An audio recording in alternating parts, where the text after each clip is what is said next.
Hello there, this is CDL Steve. Greetings and welcome back to the OTR Academy podcast, sharing the finer aspects of the OTR experience.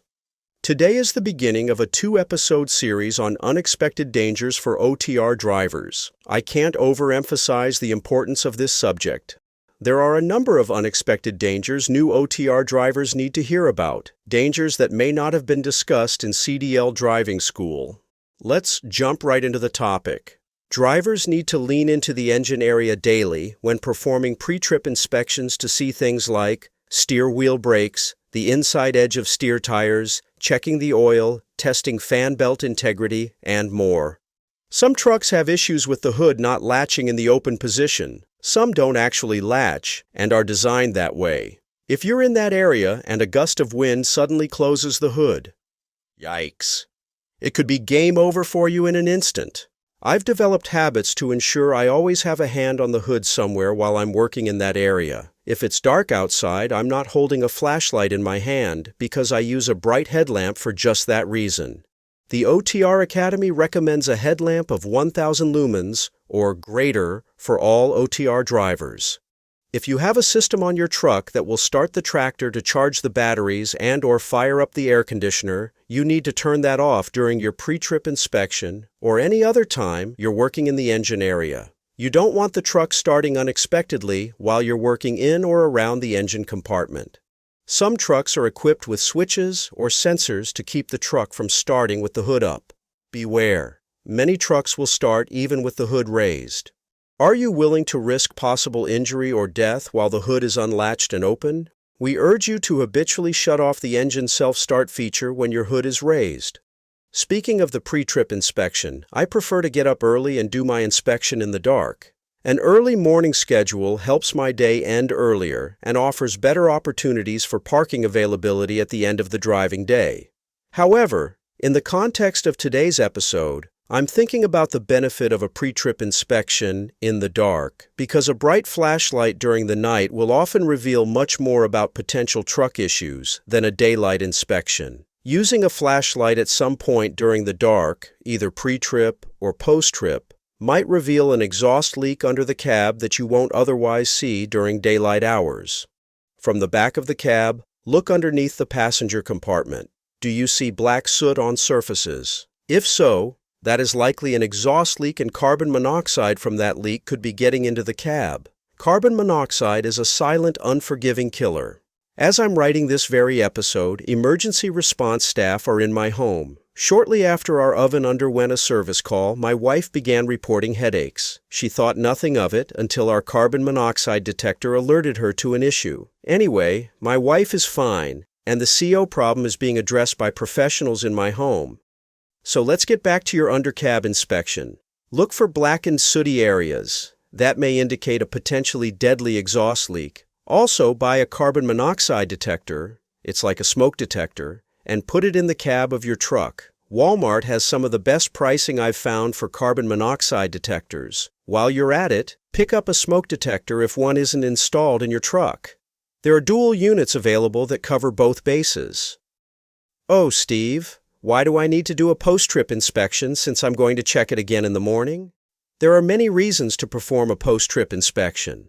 I'll save the bulk of that information for a future episode. But for this unexpected dangers episode, I'll share this. If you park and just jump into the sleeper, you might not see the smoke coming from the drive axles. If they ignite, you don't want to be caught in your sleeper as the cab begins to burn. I was once on a run and ended up driving through a construction zone. Apparently, my tires kicked up a piece of metal that punctured my fuel tank. Diesel was leaking under the sleeper. A post-trip inspection in that situation could save your life. Don't drop your guard. Evil people are everywhere and pose a risk to OTR drivers. There are a lot of bad people who might want your cargo, food, electronics, money, etc. Make sure you park in safe lighted areas. Keep your head on a swivel. Pay attention to your surroundings and remain continually aware. Vigilance can save your life. I never get out of the cab of my truck without a cell phone. Make sure you always have your phone with you when you're outside the truck. What if you get locked out? What if you're attacked by someone? What if you fall or get hurt in some way and need help? So you hired on to be an OTR driver. You were told that most, if not all of your loads will be drop and hook. That said, however, it doesn't mean you won't be in warehouses, manufacturing facilities, and the ever-present shipping and receiving facilities. I can tell you from experience those are some of the most dangerous places any driver will ever be. On many occasions, I, like most OTR drivers, have been in package facilities like UPS and FedEx, major grocery store chain distribution centers, and other high-activity environments. I've seen more than a dozen forklifts at a time, darting to and fro at high speed, without revealing any discernible, predictable travel patterns. You might be dropping off one trailer and picking up another, but very often, you'll have to go inside some of those facilities to process paperwork with shipping and receiving clerks. Those places often appear to be crazy places, hitting OTR drivers with sensory overload.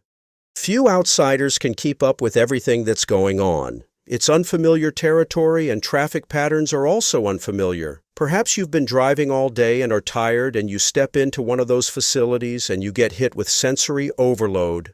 These are perfect environments for terrible accidents. I've been nearly hit by forklifts on a number of occasions in those crazy facilities. As someone who pulls reefers now, I'm often inside those facilities and have to meander across the paths of multiple forklifts. It's sheer craziness as I am going to and from the inner shipping and receiving offices. Since they're very dangerous places, please keep your high-visibility clothing on, even if your company and those facilities don't require you to do so. Keep your head on a swivel. Don't linger. Take care of your business and get away from the danger zone as soon as possible. You probably didn't learn this in driving school either, but you really don't want to be walking around truck stops, rest areas, shipping terminals, etc., while talking on the phone, texting, listening to a good book, watching videos, wearing a hoodie, listening to music, and otherwise unable to properly see and hear what's going on around you. Walking in these areas is about as dangerous as it gets. Wear your high-visibility clothing, keep your head on a swivel, don't linger, stay away from traffic, and avoid distractions. Does your company permit you to bring along pets and guest riders? If so, remember, they don't know what you know. Help keep them safe with your guidance and knowledge. I cannot count the many times that I've seen children walking through truck stop parking lots by themselves and nowhere near the adult that is supposed to be monitoring them. Bringing along a rider carries with it a lot of risks. Educate them as you're driving down the road. Let them know what to expect at truck stops, rest areas, and other facilities you go to. If they don't follow your direction, they don't need to be on your truck. Keep them safe. It's your responsibility. This is by no means an exhaustive list of dangers you'll encounter as an OTR driver. However, these are some biggies that you might want to keep in the forefront of your mind as you carry out your responsibilities. I'll be sharing other important unexpected dangers in Part 2 of Unexpected Dangers. Do you have examples to add to this for a future episode? We'd appreciate hearing from you. Please be careful out there. OTR driving is hard work and more dangerous than many realize. Don't forget to listen to the second part of Unexpected Dangers. Until next time, this is CDL Steve. Enjoy the adventure, drive safe, Godspeed.